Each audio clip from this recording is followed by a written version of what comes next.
Hello, listener. Thursday, the 23rd of May, says the big calendar on the wall, and I'm looking at the beaming faces of Duncan Alexander. Hello. Tom Williams. Hello, James. Woohoo! And Charlie Eccleshare. Hello. Hi, Charlie.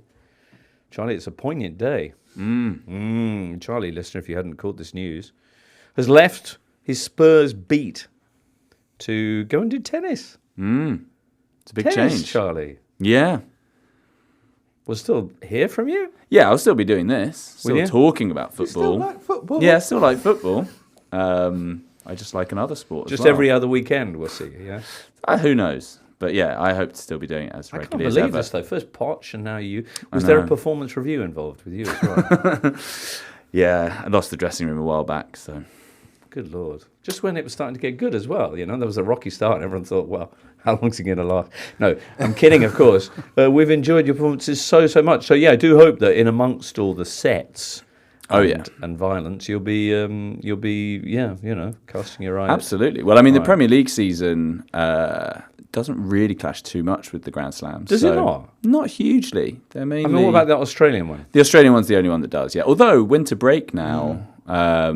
So the FA Cup, early rounds. So yeah, you shouldn't notice too much on this podcast. All right then. Anyway. Okay. Wednesday, what a big day for news anyway. There was Charlie, there was Rishi getting soaked. There was Vincent Kompany to Bayern Munich, rather more predictably. And also there was the Europa League final with Bayer Leverkusen losing. And that's where we begin today.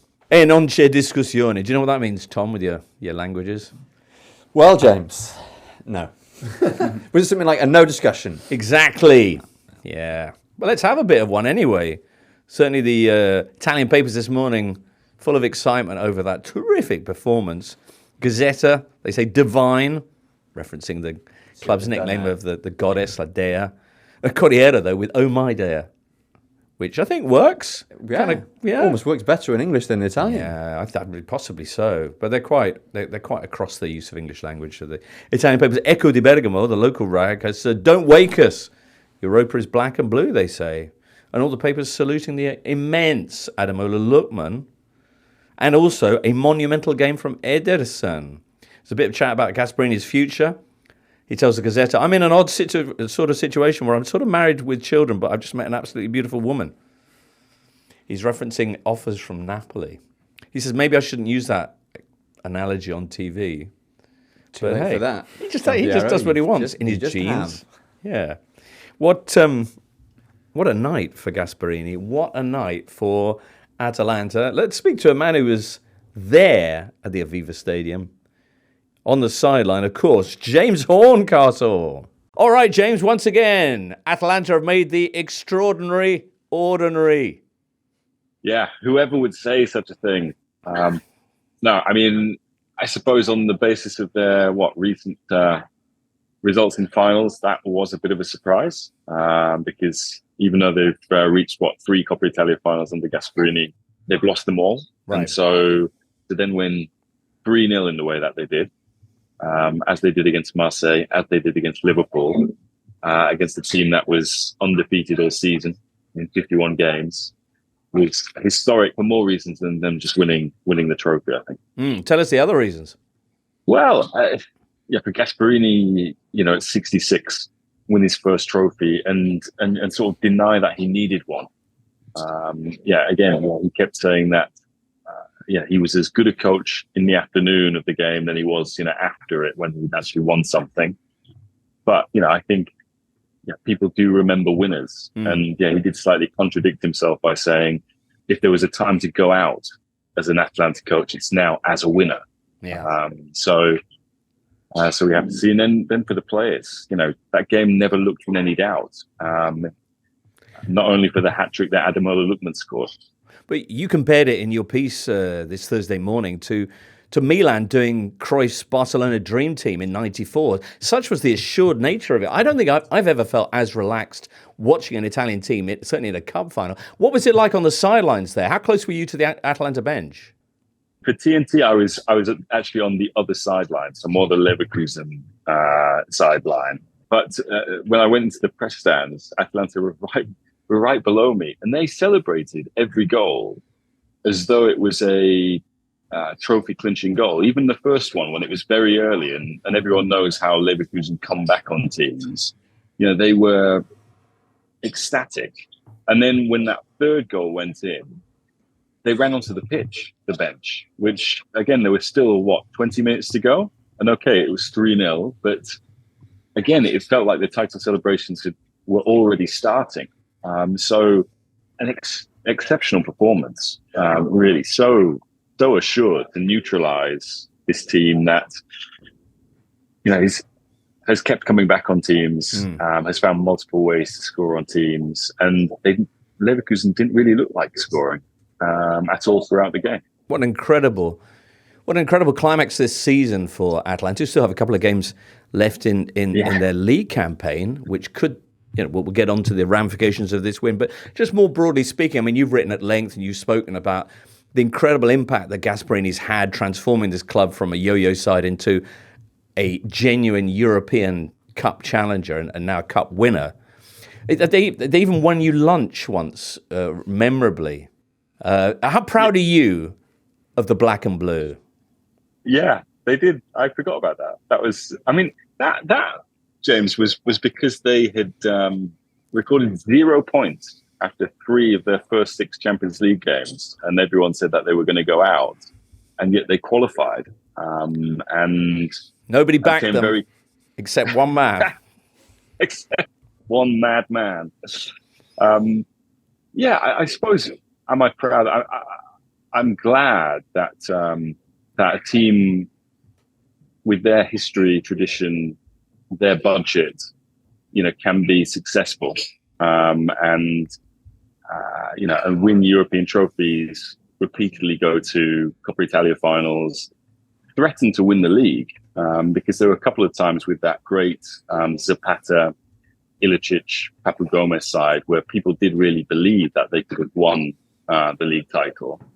I suppose, again, to see there's so many Italian managers who have success and are then basically they seem to fall out of step and be quickly declared no longer relevant, or their ideas are no longer relevant. And yet Gasparini's been doing this for 15 years and is no less effective in 2024 than when he sort of brought Genoa up in 2006. Yeah.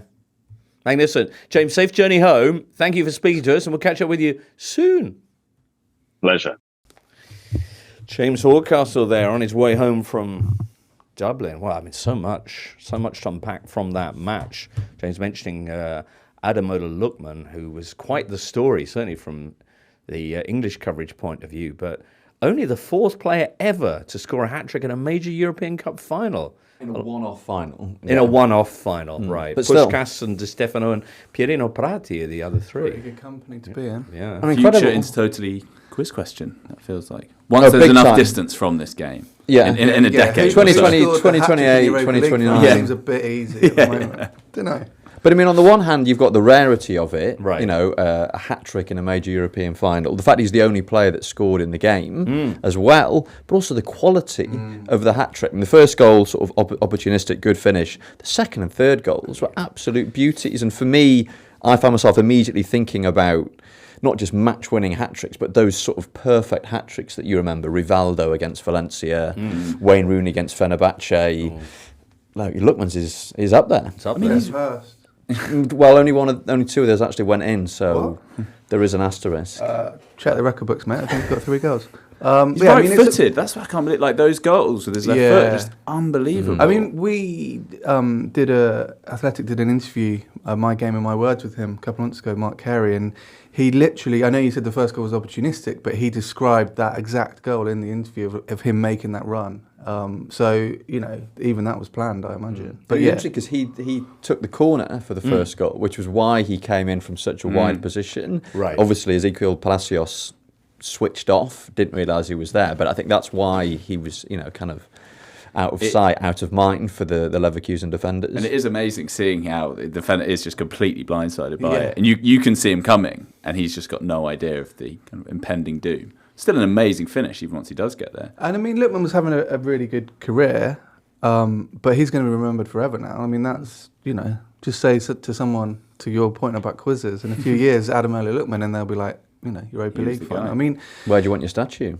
yeah, and In it's Italian. interesting because obviously I think was born. Him and Dominic Solanke are only 36 days apart when they were born. And I think Right. Solanke's had a great season, and I think kind of shows that not every footballer has to hit the ground running and be amazing at 20. Sometimes it does take longer for players to come to fruition. And I mean, he's just clearly a really good player. All right. You mentioned some of the newspaper reports in Italy, James. In Germany, what are they saying? I don't know what they said in Germany, but in France, Right, yeah, okay. he joined the 10 out of 10 in L'Equipe Really? club, which is the ultimate honour in many ways. Who else is in that club? A lot of the kind of names you would expect, your Lionel Messi's, your Erling Haaland's, your Robert Lewandowski's, and then a bunch of very random ones. The first 10s that L'Equipe ever awarded were given to Bruno Martini and Franck Sauzet after a France under-21s game against Greece in 1988. They then gave one to Oleg Selenko after he scored 5 against Cameroon at the 1994 World Cup. They gave one to this Dutch goalkeeper, Lars Windfeldt, who kept Nantes at bay in the UEFA Cup in 1997. And then they kind of stopped giving them out because I think there was a knowledge that this collection of players who'd had 10 out of 10 was so random, it didn't really make any sense. Yeah. And then Messi scored 4 against Arsenal in 2010. It was like, I think he probably gets a 10. And since then, they've come slightly more frequently. But only 17 players in total have had the honour. Well, Lookman's performance, not just the 3 goals, but his all-round hold-up play, his pressing, his work rate, everything. And he wasn't the only player in many ways to kind of exert that asphyxiating hold on the previously unbeaten Bayer. Ederson's probably another player we should mention. How impressed were you with him? Had you seen much of him before? No, I hadn't really, I have to say. And he Saw was plenty of him here. Yeah. I mean, yeah, you're right, though, that obviously he stood out, but there were the whole collective effort. It was incredible. And I think Bayer Leverkusen played as if they kept expecting it to ease off, maybe. Like, they kept trying to play out, thinking, like, well, we can't keep getting caught, surely. And they just did. And it rattled them as well, because they then started just making bad passes all over the place. Yeah. And it shows, I think, in finals. We saw it in the League One playoff final the other day. Like, the first couple of minutes is so important. You set the tone, and Leverkusen just looked, completely rattled. Did Xabi Alonso galaxy brain it with his formation, deciding not to go with a centre forward and thus someone to whom to ping the ball? Because that was a repeated problem for them, was it not? I mean, I must admit, I would caveat this by saying I hadn't watched Bayer Leverkusen before all season. I hadn't actually sat down to watch a match. So I was kind of intrigued as to what we'd get. And, he made the choice to play without a centre forwards. And I think the second goal was symptomatic of the problems that Bayer Leverkusen had, because they tried to play out from the back, as Duncan said, and were just getting pressed to death. So the goalkeeper goes long and tries to hit Amin Adli, who's got his back to goal on the halfway line. He's one of the least well-equipped players to field a pass like that in the Leverkusen squad, I imagine.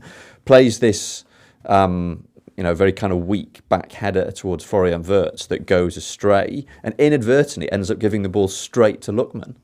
So Adli basically sets up Lookman's second goal. But at the same time, Alonso kind of corrected that at half-time by sending on Victor Boniface. So they had a striker on the pitch, and it didn't really change anything. I mean, having not watched Leverkusen before, but knowing what they're renowned for, I was like, okay, this is going to be good, because this is the team that never loses. So, you might be 2-0 up, Atalanta, but get ready, the storm is coming. Yeah, and I do wonder as well. And it just didn't. I think that is interesting as well, because I think loads of people were watching for the first time, being like, the Leverkusen show, just gearing up for a kind of masterclass, and they never arrived. And I do wonder if there was an extent to which they were almost too calmed by all their kind of crazy comebacks this season. So Seb Stafford Blood did an interview with Jeremy Frimpong, in which he talked about the fact that their ease with which they got these late goals, and he said it was, they never had any doubt. They were always confident that it was coming. And I did wonder, could that ever be that? But I don't know that it was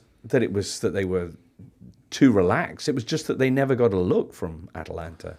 Yeah, maybe, and also these are teeny, like, unconscious things. Surely it's just whether which you can never know. But it was always going to end at some point. It wasn't going to go on forever. It's just a shame for Leverkusen fans that it happened on probably their biggest game of the season. Although I'm sure they'll argue that going invincible in the league will. Yeah, winning the Bundesliga lifting the Meisterschale a couple of days before, I think, eases the pain a bit. And they've got the Pokal on Saturday as well. Yeah, they've kind of done an Arsenal Invincibles where they've actually lost cup games. So yeah, all good. But it is weird, isn't it? Like how close they were to doing this. Oh, yeah. I mean, what they've done is incredible.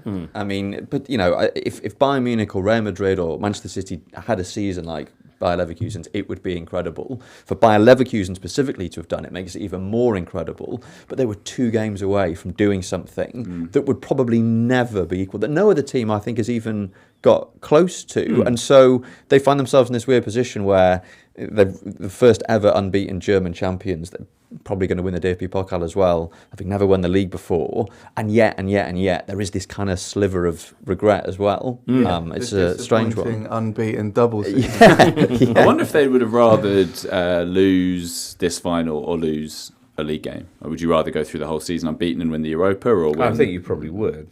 You'd rather do that than win the you'd Europa rather win the League. Europa League and the league, but have a loss along the way, no? But I don't know. That's Don't all know. Yeah, conjecture. probably. That's It's conjecture. good. Duncan. I think we should just applaud how good a game it was between 2 teams who aren't like European giants. And in the same way that the Championship kind of feels like what England's top flight would be if the Premier League hadn't been invented. It feels like the Europa League now is kind of like what the European Cup used to be in some ways. So it's connoisseur's choice. Was that they said on commentary a few times? It's like the feel-good final, which is, I don't know, maybe it's a bit twee, but it's true. 2 spectacular teams, both kind of big outsiders. Obviously, Leverkusen, the Bundesliga champions, but that came out of nowhere. It was the kind of final that you think the Europa League should be producing if everything works as it should. Invested as we all were in Leverkusen's unbeaten run, if you had to pick a team to end it, Atalanta are a pretty excellent choice, given their homegrown nature, given the cuddly Gasperini and his genes, and the all-out attacking, pressing football they play, which was just a joy to watch. This triumph, Duncan, means that how many Italian sides are we currently set to have in the Champions League next season? 47. No, well, it's very complicated. Yeah. But if Atalanta finish 5th, where they currently are. yeah, they have So got as 2 it stands, we've got 6 Serie A sides. Roma will be not fans of Atalanta because they need them to finish 5th. So they Yeah. you need Atalanta to not move in the league. So Right. But and if Atalanta finish 4th, doesn't it go down to 5? that's right. Yeah, curious. A lot of Italian teams, nevertheless. I mean, And if there are, that does open up the next season's Europa League. To think that the strongest Italian team in the Europa League will be the team that's come 7th in Serie A, Ooh, potentially. And there's no dropouts from Champions League those into days are gone. Wow. Good Lord. But Serie A is officially back. For some time now, actually. Well, true. Some time But now. you We've got can't Fiorentina unravel- next Wednesday taking on Olympiacos in the Conference League final. They've been back for some time. If you look at the cup finals, not the big one, because after Juve's run of kind of 2 finals in 3 years or whatever it was, in the kind of late teens, you had Roma winning the Conference League, Roma failing in the final. You had Fiorentina failing in the final, and back in a final next week when they're going to be taking on Olympiacos in the Conference. I mean, I don't actually League. watch the finals. I just look at the coefficient page and see how it moves, like in the Live Matrix. Work it out from there. But they're top, so it must be doing well. Yeah. You were just watching a live update yesterday during hit this and game. refresh. I mean, they've had some tough I got a times. hat trick based on these numbers. They've had some tough times. They're by no means out of the woods. I mean, interestingly, in the same week that these Nerazzurri, these black and blue, went and won the Europa League, the other perhaps more famous black and blue outfit in Italy were basically claimed, went not into receivership, but were claimed as assets in an unpaid debt Very saga. Monopoly, like community chest sort of thing, wasn't it? You've won into. So they've gone now into the hands of this American capital management company called Oak Tree, who are insisting that it's going to be business as usual. They're going to keep the same management structure. But a bit of a shock. That's because the previous guy owed them a lot of money, which he failed to pay back, and so now they own a football club. It should be said that last time this happened in Milan, it was with Milan, who passed to the hands of the people that they borrowed money from, Elliott Management, and they promptly won the next title. So, not always a bad thing, but strange times. Strange. Anything else you want to say about this terrific game? Just reiterating my absolute love for the trophy. It's just the best trophy. The shape is. of it, the texture of it. The I've never touched it. The heaviest of all the major Is European it? trophies, yeah. How would you Well, know the a thing com- like that, Tom? I know things, James. Yeah. I know The a thing or conference. two about it. Do you know how I know that, actually? Yes, go on. So I Stole name drop. I interviewed Jamie Carragher for my French football book Uh-huh. about Gérard Houllier. Oh, yeah. And he was saying that Houllier was a tremendous orator and Oh, his right. team talks were spot on. And I asked him about the team talk that Houllier gave before the 2001 UEFA Cup final, which of course Liverpool won against Alaves. And he said that Houllier had talked about the trophy. And he gave him all these stats about the trophy. It was like, it's the heaviest of all the trophies. Really? It shows you how much weight This it was carries. before the Conference League. Which is a This kind is of before, no, I copy. think it is still a heavy. Yeah, the Conference League is like a kind of. Yeah, it's like a knockoff. Not yeah, a knockoff, it's but like, you know, it it's looks, inspired it's by. a crunchy compared to the Whisper of the UEFA Okay. Cup, I'd say. But how did he mention how heavy it is? I I'd like think to he get a probably feeling did. for it. Yeah. Wow. Do you want me to? I'd like to see You Pickles can- come back with that. Because I found watching John O'Shea carrying it around the pitch beforehand, I was Yeah. thinking, is this a No, little but he bit did like look tense, he and that did- explains yeah, why. I wondered yeah. why he was feeling so. But obviously, he's just with the strain of carrying that thing. It's a beast. Get back to us on that one, Tom. I'm going to move ahead with the rest of today's Totally Football show. I'm sure I'll have it for you. Okay. Because also on the agenda today, we've got the big news from Chelsea with Mauricio Pochettino leaving the club by mutual consent. That's next. Tom, how's your cup measurements going? I have found the cup measurement statistics that we were looking for. Okay. Do we want to guess I how do. much each of the three major European Oh, men's really? club trophies weigh? In kilograms, please. In kilograms. Do not ask me for them in any other. Which one is 7? UEFA I'm going to shout numbers out. Well, that's essentially what you asked us to do. But Yeah, Europa. That's heavy. That's pretty 7 heavy, isn't it? kilos? I thought I was going to go much It's higher. about Yeah, the yeah, I thought UCI like 30 weight kilos limit or for a something. bike. And a Which Tour one do you de think? You think Okay. the Europa League is Yeah, 7? around 7. And that would make the other ones Less the than Conference 7. League. Conference League, I'm going to say 6.8, it's quite similar. And then Yeah, European let's not Cups- do the others. Let's just do Europa Well, I've got a League. surprise for you, gentlemen. The What? Champions League trophy weighs 7.5 kilograms. Ooh. The Europa Conference League trophy weighs 11 kilograms. What? Wow. And the Europa League, the Coupe UEFA, comes in at a whopping 15 kilograms. 15 kilos. That's a lot of kilos. So no wonder John That's like O'Shea a- was, lightly Try perspiring. taking that. You'd be refused that as carry-on on a lot of planes. Absolutely, you would. You'd have to stick it in the hold. Ah. Makes you wonder, doesn't it? That's why they probably all have it with them in their seats to avoid the hold That is fee really you have to heavy. yeah, pay. right.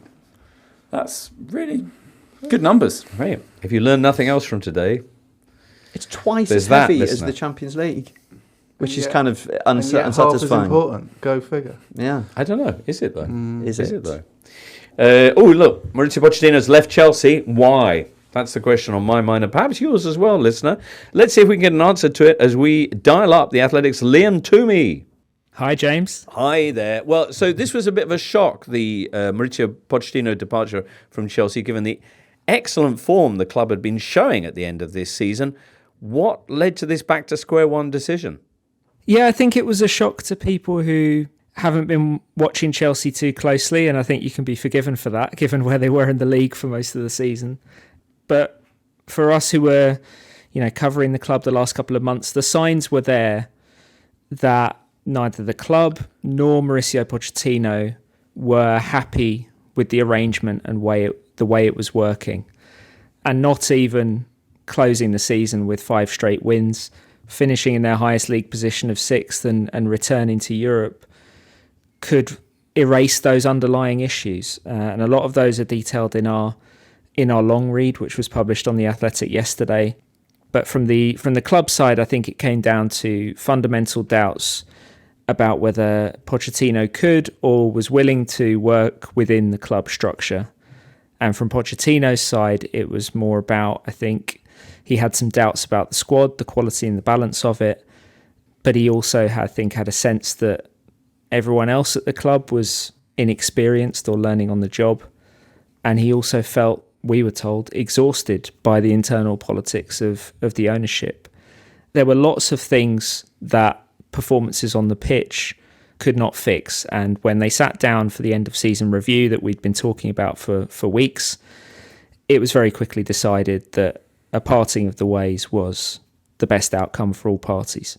Even though, having spent most of the season trying to get the team together and finally found this excellent form, as I say, it does seem to be back to square one. Who do you anticipate picking up the reins? Well, we don't know if there's necessarily a front runner at this point, I would say quite a lot of the names that have been prominent in the conversation so far are legitimate. Kieran McKenna, who of course has worked wonders at Ipswich Town, is a strong contender. Enzo Maresca, for the work that he's done with Leicester. Roberto De Zerbi can't be entirely ruled out, even though I think when Chelsea made the Pochettino decision, he was more towards the fringes of their thinking. So they are looking at an emerging progressive coach. It doesn't necessarily have to be a young coach. Thomas Frank is someone else who has been seriously looked at. They're certainly not looking for an established big name, and certainly not an outspoken former Chelsea boss, whether it be a Mourinho, a Conte, and certainly not a Tuchel, given the way that he parted with this ownership in 2022. Liam, there's been a lot of this. I mean, we said it's a surprise that Pochettino goes, but the precedents are there. He was, the sixth manager they've had in the last 5 years. Is this likely to continue, whoever is the next man in, given the politics there? Well, you'd have to say that the dynamics at the club make it very challenging for any coach to last a long time because of what Chelsea are trying to do.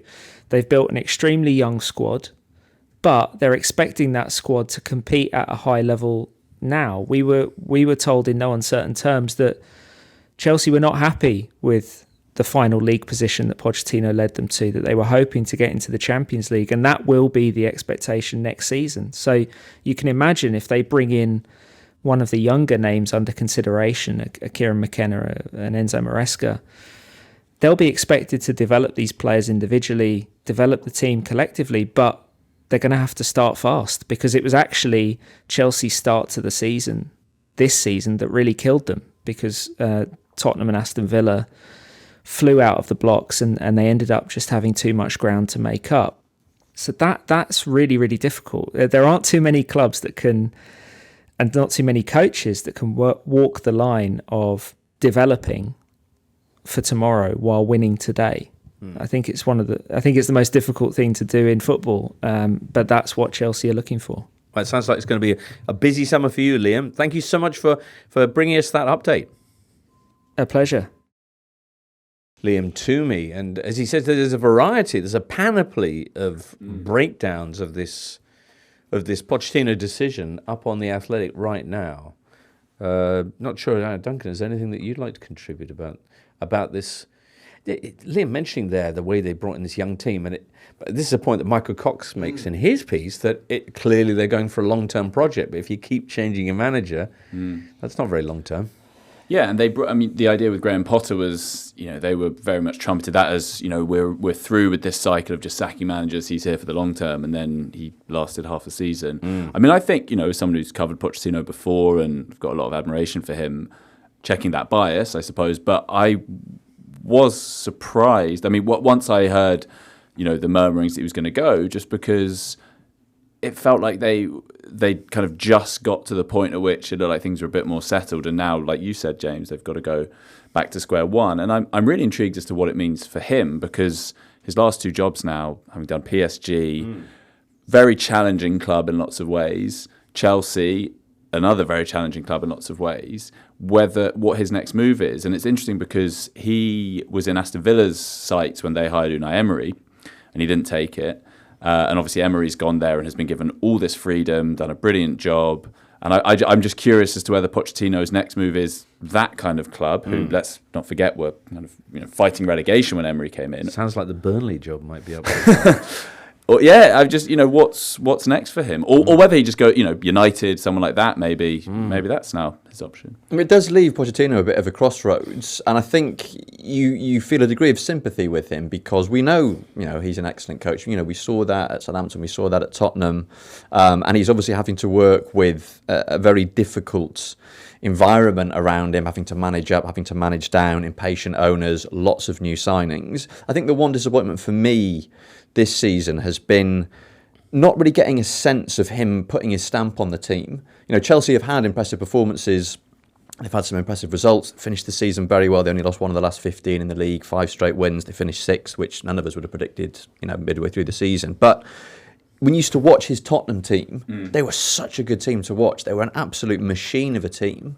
You never really got that with Chelsea. You never really got that at PSG either. I mean, PSG, another very complicated context. But, you know, there was a time when, I guess when he was still at Spurs, when he was, you know, shortly after leaving Spurs, where he was being linked with Real Madrid, Manchester United. I think he's still got enough credit in the bank for those clubs to be interested in him. But the fact that the last 2 jobs he's had have been, if not outright failures, then, you know, experiences that have been a little bit underwhelming, does make you wonder exactly, you know, where his stock is Although today. apparently you can get relegated from the Premier League and still be considered for not only the Chelsea job, reportedly, but also, now we read, increasingly likely, move to the 11 times in a row German champions Bayern Munich. I'm speaking of Vincent Kompany, of course, who we read is now in talks and days away from settling a move to the Bavarian Giants.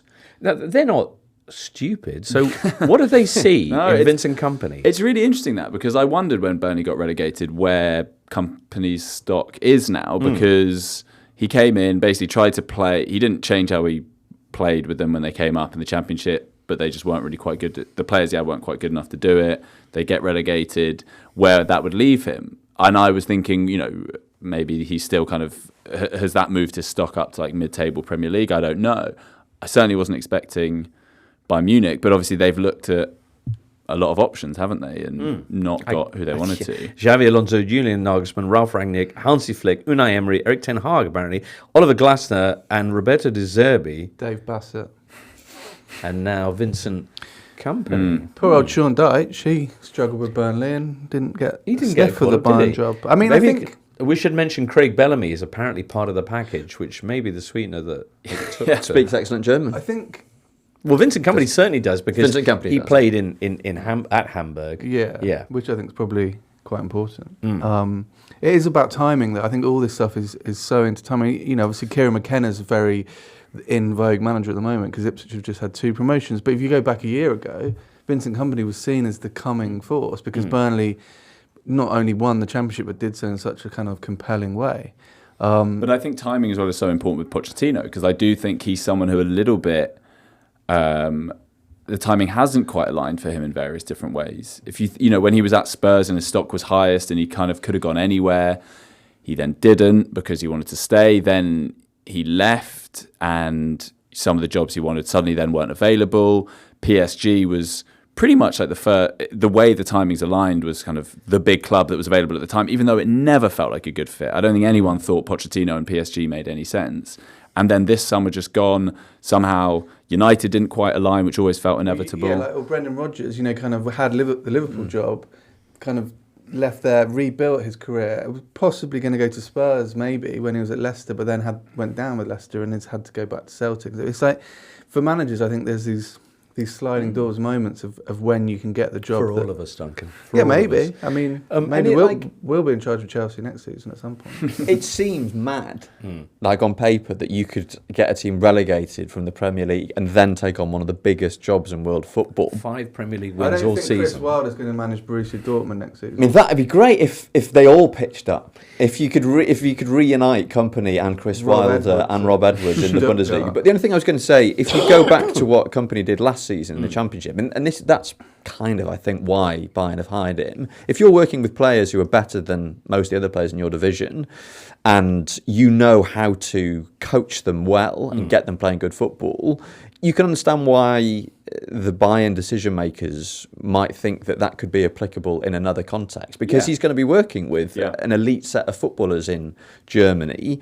And I think Kompany's problem this season was he was trying to play a level of football without the level of footballers to make that happen. So as mad as it is, I mean, you can kind of see there's You think it could work, Tom? there's a kernel of logic. I'm basically, just kind of nailing my colours to the Kompany match. How just in real case is this? Because it bangs. When I first read it, I thought, I must have misread that, but rapidly it seemed to be something that could be just very, very close to being completed. No, it sounds pretty real, yeah. Yeah, and you think it could work as well, Charlie? I don't know, but I do think it's interesting when you look at, often managers, and Postecoglou's talked about that this season, of a kind of like, but you've never done it at this level or whatever. But the counter argument to that is, well, yes, but my methods have generally worked. If they're then applied to better players, like Tom says, Right. there's no reason necessarily why. It's all relative, obviously. But I do just think it's really interesting where managers, what their level is. He's someone like Graham Potter. What is his level? I don't really know. Does Gasparini's. Gasparini? Ancelotti going from Gasparini's Everton been- Yeah, to, exactly. It's like I think people kind of Zidane put is like too a mu- constant source of confusion. How good a manager is Zidane? I have no sense. If he'd taken over Villa when Emery did, what would Zidane have done? Don't know. I don't imagine he'd have done brilliantly, and yet he's like a multiple Champions League winner as a manager. So With Real Madrid. With Real Madrid, sure, but And may never manage we'll- again, and just he will preserve that mystery Yeah. intact forever. We'll see It'll it. still be waiting for Didier Deschamps to pack it in with France in 2036 or something. Zidane's still waiting in the wings any day now.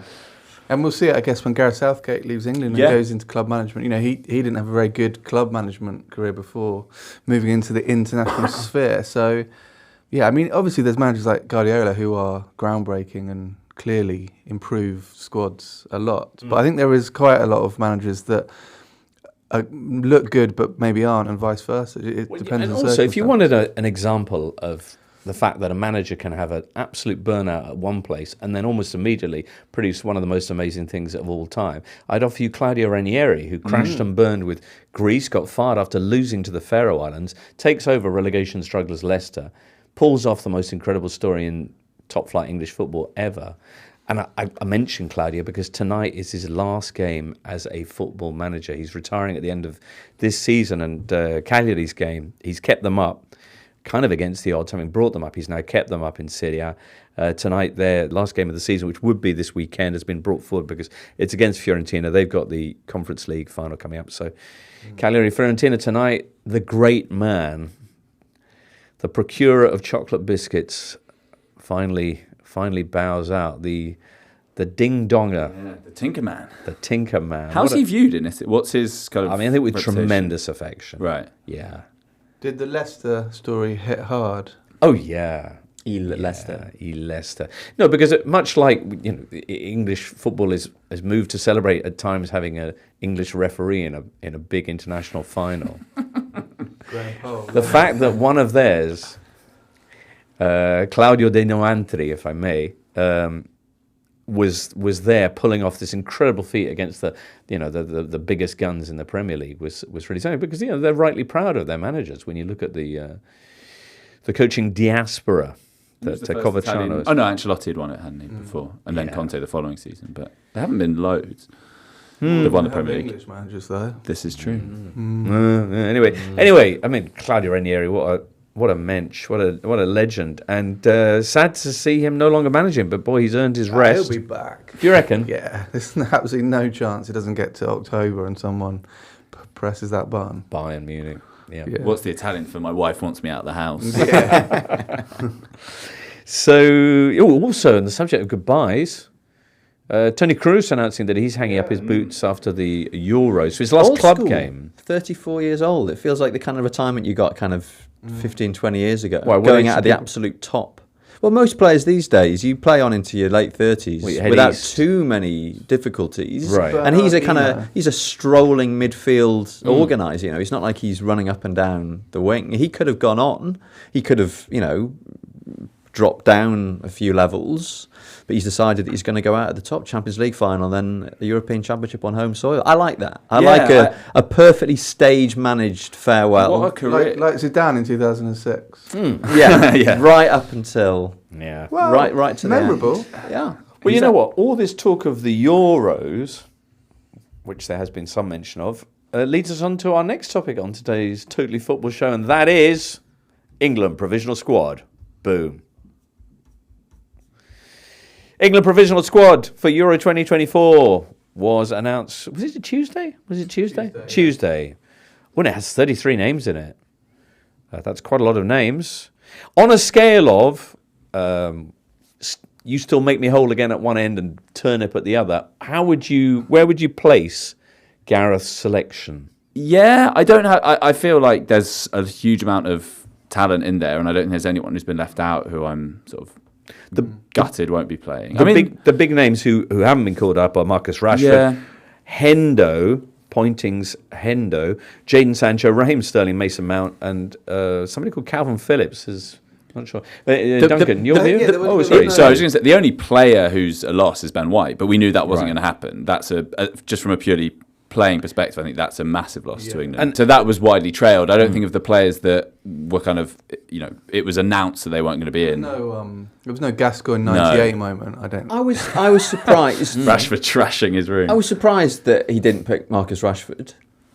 In that, obviously, he's had a very poor season, but so was Jack Grealish. And Jack Grealish is in there. And when you look at kind of international experience, it was a very kind of un-Southgate selection in many ways, in that he picked up so many kind of young, uncapped, untested players, left out some of his, generals from the recent major tournaments. So I think just in terms of kind of goal scoring know-how at the top level, obviously you've got Harry Kane, but if you look beyond him, the only other player in the squad who's got more than 10 international goals is Bukayo Saka, who's on 11. And okay, Marcus Rashford doesn't have a ton of international goals himself, but there aren't too many players in that squad who are kind of proven match winners at international level. And Rashford, as awful as he's been this season, is.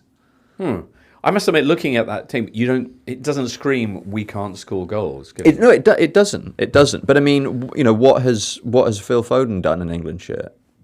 Well, not much yet. I guess would be the word you'd add to that. Yeah. Question. I mean, look, on paper it looks spectacular and terrifying, and England will rightly be considered one of the favourites, as long as you don't look at the defence under too strong a microscope.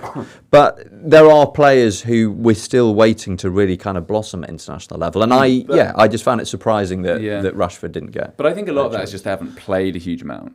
I don't think there's a huge step up to international football in the way that there once was. So I'd have zero doubts about someone like Phil Foden, being able to, if he plays regularly at this tournament, I think it'd be great. Around this team for ages, but it feels like this is a tournament where you kind of build around him. Really. I mean, this is his moment. One other player was Harvey Elliott, who I think is very good, and slightly surprised he wasn't, maybe, but not in a huge kind of it's a scandal kind of way. Right, an exciting selection in many ways. No team has more than Crystal Palace in terms of representative. Dean Henderson, Mark Guay, Adam Wharton, to many people's delight, and Eze as well, making it in there. 5 players who don't have a single senior cap between them: James Trafford, Branthwaite, Konsa, Curtis Jones, and the aforementioned Wharton. 7 players are going to be chopped from the 33. That's the thing, isn't it? It's a training squad. There's 4 goalies because you kind of need, one at each end if you're doing a training drills. Classic. I think we'll have a bit more. I think there'll be more controversy when it gets whittled down to 26. I think there might be a couple of big names that go at that stage that might cause a bit of consternation. All right, we'll park the England squad chat for now then. And next up, we'll talk about the FA Cup final. A quick update on your managerial merry-go-round, brackets TM, close brackets. Chris Wilder, Dortmund, gone? That's still to be confirmed, but we have got Julian Lopetegui in at West Ham. Which a couple of years ago would have sounded as mad as Chris Wilder going to Dortmund. So would it? I think so. Like when he was, choosing between Spain and Real Madrid and stuff. I don't think, Talk about sliding doors moments. Mark Noble was at the top of his radar. Maybe he was. We'll never know. Fair. Well, it's going to be an interesting lineup anyway when the new Premier League season rolls around. Julian Lopetegui, very good. Now, this season's still got 1 or 2 hits left in it, not least this Saturday's FA Cup final, which 3 o'clock on Saturday at Wembley will see Manchester City taking on Man United, the same side that they beat 2-1 in last year's final. City have indeed beaten United in 6 of their last 7 meetings. City are going for another domestic double, having wrapped up the Premier League last weekend. United battling for pride, of course, the honour of the FA Cup, and also if they win a Europa Cup place. Is it going to be City after 79 seconds again, this one? Well, it was 13 seconds. 13 I mean, last year, if United, it's a cliche, but if you can hold out for the first 15, 20 seconds, then it's generally seen as, as good. Ilkay Gundogan, who opened the scoring last season after just 13 seconds, added another one. But after what they did to West Ham last weekend, How much hope do we give? How much of a game can United make this? I mean, City are obviously very strong favourites. I think if there is, a glimmer of hope for United, it's they might have a slightly stronger defence on the pitch at kickoff than they have had for the league games against City this season, because United lost 3-0 at home, 3-1 away. Johnny Evans starting both matches, and not to sort of tear into Johnny Evans, but Premier League title winner Johnny Evans, lest we forget, that is not the kind of defensive approach that United would ideally want going into a game like this.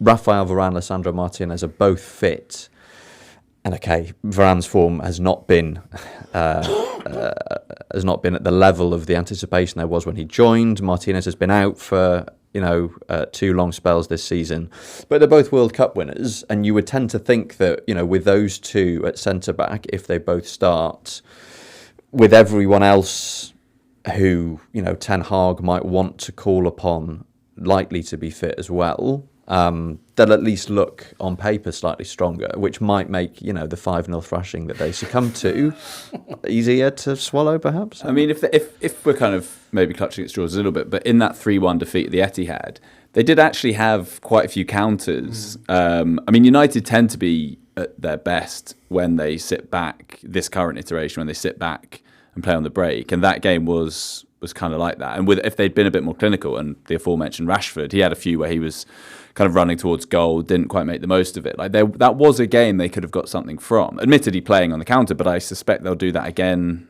on the weekend. And the recent game against Arsenal, Old Trafford, was a bit of a blueprint as well. They had Arsenal took the lead, and then they had a sort of 15-minute spell, and they really sort of threatened, I think. So the interesting thing about that game as well, and the lesson for City, I think Arsenal fell into the trap of not wanting to make it a crazy game, because that's where United have been good. We've seen they beat Liverpool, they drew with Liverpool when it just became a bit wacky. So I think what Arsenal did was kind of, right, well, we're just going to sit back then. And they did that too much, I think. Whereas what City will be better at is saying, okay, we're not going to make it crazy, we're not going to commit, but we are going to completely push you back and dominate the game, which I don't think Arsenal managed to do. I think City, they will want to find that better balance. Right. City perhaps have more of those game changers that we were saying on Sunday were possibly the one missing ingredient for Arsenal in their title bid, the likes of Foden, De Bruyne, etc. But it'll be a showpiece occasion, so for sure. 3 p.m. Saturday afternoon. There you go. A win for United would not only put them into Europa League, but it would, in consequence, send Chelsea down to the Conference League and send Newcastle out of the European picture altogether. So I was also going to say that it, would also theoretically make it a lot harder for United to sack Erik ten Hag. But of course, the last time a Dutch manager led United to FA Cup glory, news of his imminent dismissal filtered out basically as soon as the final whistle sounded. So not necessarily. A lot of tweets with a lack of class were sent out. I was there. I was at Wembley that day, and it was, as post-match press conferences go, it was remarkable, because I think Van Gaal had been told by his wife, I think, like after the game when they were all sort of carousing on the pitch, that these stories about him being sacked had come out, and he was always a very kind of combative figure in his press conferences. But I remember he marched in with a trophy, plonked it down on the desk, and kind of sat down. It was like, right. How much weight do you think that was he was carrying? Do you want me to look it up? I mean, I'd say half. I reckon half the European Cup. No, I don't know, because it's an old trophy. I reckon it's made out of Kit Kat wrappers. I mean, well, some of them famously are. I think it's thin. Okay, I think it's heavy. No, it doesn't look heavy. What was the Europa one? Europa League was 15 kg. That's like a baby. I'm going 8 kilos. 8? 4. 7. 6.3. Really? Yeah. So it's manageable. It's a manageable trophy. I'm guessing that includes with the lid on. Maybe the lid is the 0.3. No, that would be too much. That is one of the joyous moments of FA Cup final day, is the first winning player to have put the lid on his head in a hilarious, often seen. But also the first player to inadvertently send the lid toppling when they hoist it into the air, not anticipating the precariousness of the lid all situation. All delights we can look forward to around about Well, possibly a bit later on, but sometime after 4:55 on Saturday. Yeah, I'd say bang on. Yeah. Well, it might go to extra time. That's the thing. Will it? It's not, is it? Let's be honest. Okay. It's the first repeat final since 1885. And who played in that? Blackburn Rovers Mm-hmm. of Lancashire and Queen's Park of Glasgow. What? But yeah, they used to let the old Scottish teams in. Whatever happened to Queen's Park? It's a curious fact that this Saturday, at the same time that the FA Cup final is taking place, 2 other Glasgow teams are also contesting the Scottish Cup final. At Queen's Park's home ground. Go figure. Wow. Is that right? They play at Hampden. Ah, Possibly don't utilise the capacity to its full extent, but there you go. Yeah, it's the Scottish Cup final. Celtic against Rangers. Celtic, the League champions. Rangers won the League Cup. There's also on Saturday, just after that, 5 o'clock, the Women's Champions League final, which should be interesting. Barcelona taking on Lyon, the 2 teams who've won the last 8 finals of this competition. The game will be at the San Mamés in Bilbao. So in Saturday FA Cup final chat, Coupe de France final between PSG and a resurgent Lyon, The resurgent Lyon. who were bottom of the Pierre table at the Sarges, beginning yeah. of December, Weren't they and like the now first team to sixth. ever be bottom of the table at the halfway point and finish in the top half? Yes, I believe they were, and not only that, but finished 6th. Yeah. So have already secured European football for next season. Lyon. Kylian Mbappe's big send off. Wow. On Sunday, there's the Championship playoff final, which is Leeds against Southampton. what a Saturday night for the Wembley ground staff that is. That's true. Yeah. Any divots we see in the cup final, they'll be weeping. Indeed so. What kind of game is in prospect, Duncan? A tense one, I imagine. I mean, Southampton beat Leeds home and away in the league. It's quite hard, I think, sometimes to do that 3 times in a season. I think it will be, quite tense because obviously we all know this game is the richest game in football, etc., etc. But I think both these teams would help their prospects immensely to go up. Right. So, yeah, Will Rishi Sunak be there as a Southampton fan? I imagine he will. Yeah. Big test of his credentials, because obviously he has a lot of other things on his plate. But if he's a real Saints diehard, as he claims to be, he'll be there. Yes. Meanwhile, the other big cup, of course, that's underway is the Intertotally. And we're on to our first semi-final after this. All right, tension here in the Totally Football Show studio with the first of our semi-finals in this year's Totally Football Show Cup. Intertotally Cup, as it's more commonly known. Duncan Alexander providing the questions. They were tough ones the last time you essayed a set of. They were. I was told to, ramp up the difficulty. And they Is did. it too late to veto Duncan as quizmaster? No. Can Charlie and I table It a is too late. Yeah. Yeah. table a steward's inquiry? We're down to the final 4 in this year's Intertotally. In one semi-final, it's Michael Cox and Julien Laurens. And in the other, the one we've got coming up for you today, these 2 contestants. Can he be stopped? They said the same thing about Bayer Leverkusen, didn't they? Charlie Jones, a.k.a. Producer Charlie.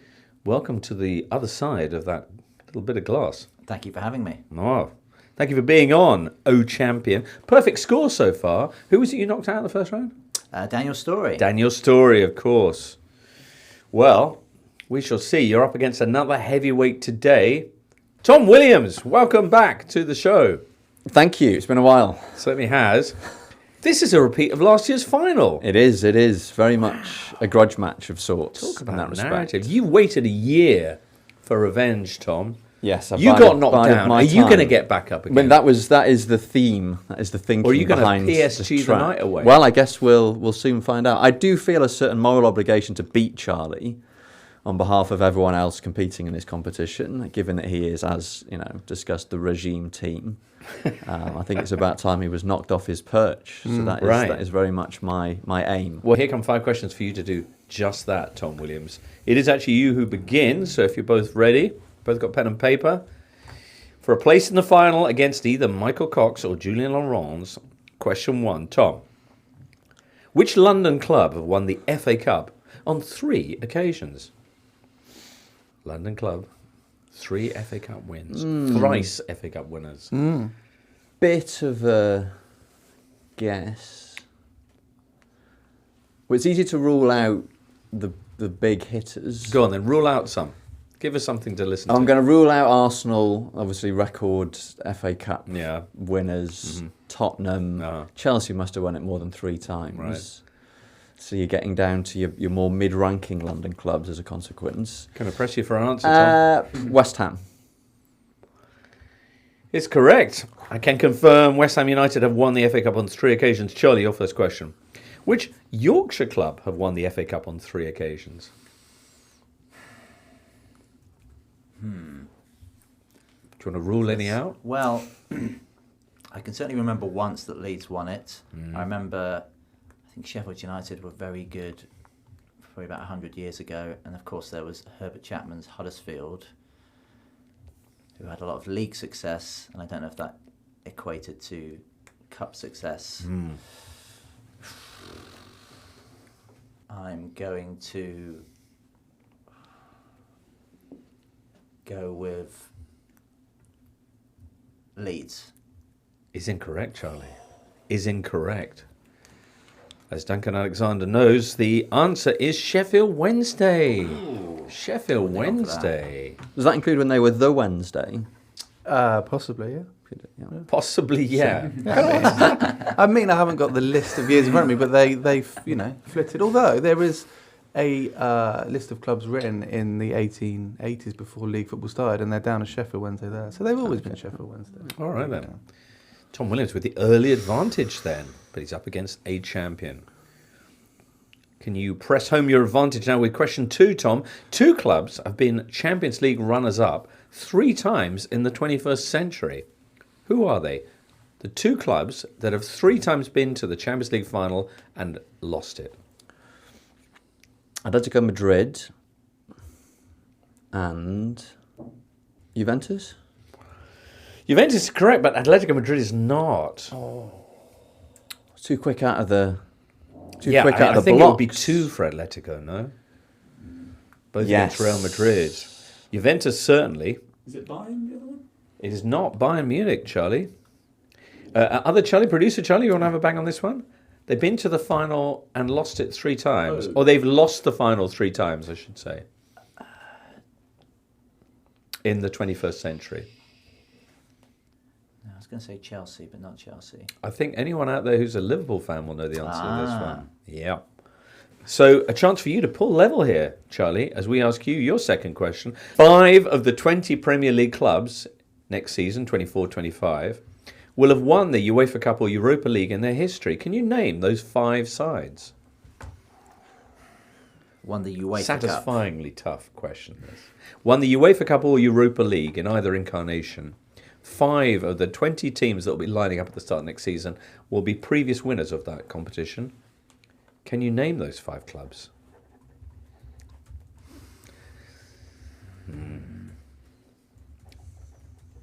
There's some scratching going on, some names being jotted down. Not sure how much time we can allow you with this, Charlie. You're going to be editing all this later on, so probably you'll just cut straight to the answer. Yeah. So, Ipswich. Is correct. Man United. Is also correct. Liverpool. Correct, Amundo. Chelsea. Yes, missing 1.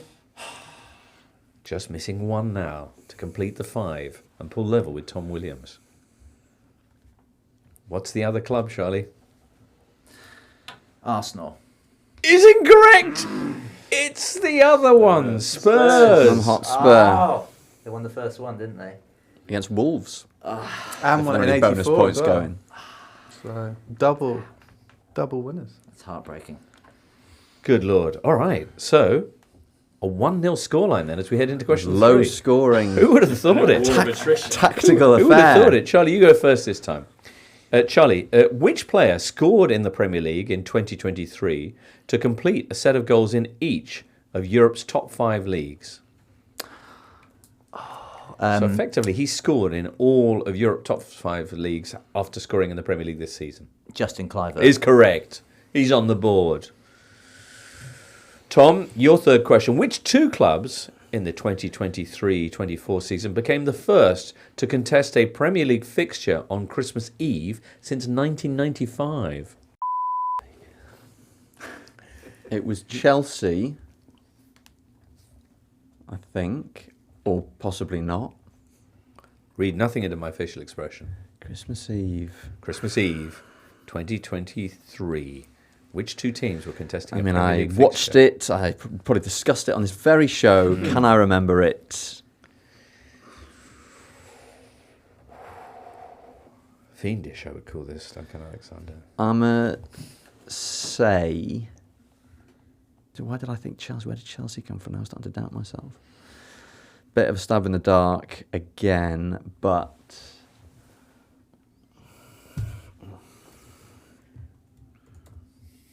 Pluck two names out of the hat.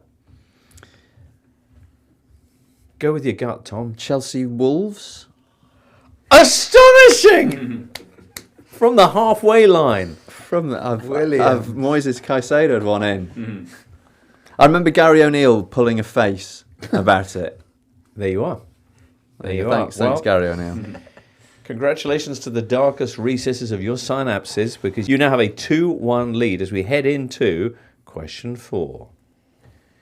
Charlie, which current Premier League club have won the Championship or second tier playoff final most often?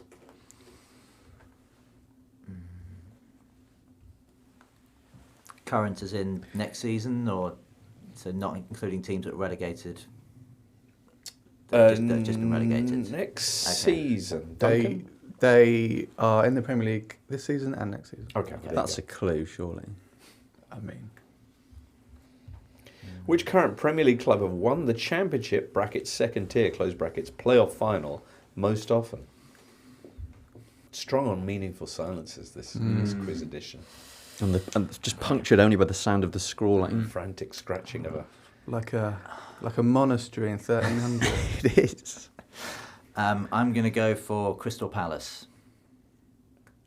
I have to say, that's extraordinary. You're absolutely right. With 4 Championship playoff final wins, Crystal Palace are that club.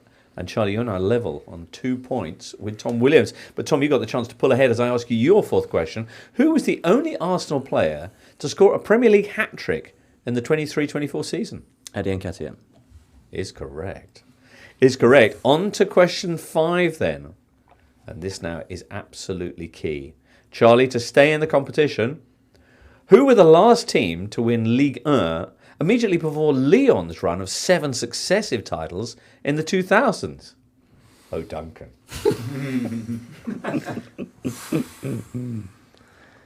It's going to be a guess. The last team to win Ligue 1 immediately before Lyon's run of 7 successive titles in the 2000s. And of course, Tom Williams is grinning as the author of the celebrated book Va-Va-Voom about It does French feel like football. a cruel question, but hey. Which team before Lyon won 7 in a row in the noughties? I will guess, purely because Monaco had a very good Champions League run, I will go for Monaco. Is incorrect. The answer, Tom Williams? Not. Reinald Denowicz is not. Indeed so. Indeed so. So you now can't be caught, but have a bang on your 5th question anyway. Who are the only teams to get promoted to the Premier League and not be relegated from it? The only teams to come up to the Premier League but never go down from it. That's a good question. Charlie, Too late for you, Charlie. I'm too late for you, I'm afraid, Charlie. No? Do you want to have No, a wild just guess? trying to think. How many are there? Yeah. I'll tell you there are 2. I mean, it's irrelevant anyway. You're through to the final. Is it Brighton? Oh, one of them. The other one? Oh, there's 2. Yeah. I don't care. Okay, Brentford. Nice. Sure. Yeah. Brentford and Brighton. You knew that, listener. Charlie, you knew that as well, but you're out of this year's competition at the semi-final stage. So, no shame in that. Tremendous performance. Where do you think you came unstuck? France, the nation of France, Yeah. perhaps. And yeah, just that first question. That first And the question was nation a of fiendish Yorkshire. one. It's the Olympics this year. Yes. They like to think themselves a country. They don't Sheffield exist. Wednesday. That was a tough one. Yeah. But magnificent. All right. Well, back to the other side of the glass for you, Charlie Walker. Mr. Congratulations. Mr. Jones. Congratulations, Charlie. Many thanks. Congratulations, Tom Williams. So, you've got either Michael Cox or Julien Laurens in the final. Bring them on. I'll take whoever. I'll take them both on. Okay. Feeling sort of tag team totally. Yeah, I mean, two consecutive finals after 3 consecutive first round exits. Wow. So far be it from me to say, but any kids out there, just don't give up on your dreams, folks. Indeed so. All right, magnificent stuff. That's where we come to the end of today's Totally Football show. No notes. So many thanks to Charlie Jones for putting it all together. Liam in the booth, making the YouTube version at the Totally Football show. Go and look for it. It's curious to see our faces making these noises. Tom Williams, congratulations. See you in the final. Duncan Alexander and Charlie Eccleshare. Good luck with all the tennis. Listener, thank you for being with us. We're back on Sunday to discuss the FA Cup final and the Championship playoff final. And we hopefully will see you then. For now, from all of us here, it's goodbye. The Totally Football Show podcast is available 3 times a week, bringing you all the football news you could reasonably be expected to care about. We've got views, we've got stats, we've got analysis, we've got some of the best football writers around, and the whole thing is absolutely free. So have a listen on Spotify or Apple Podcasts or all the usual places by clicking on the link below.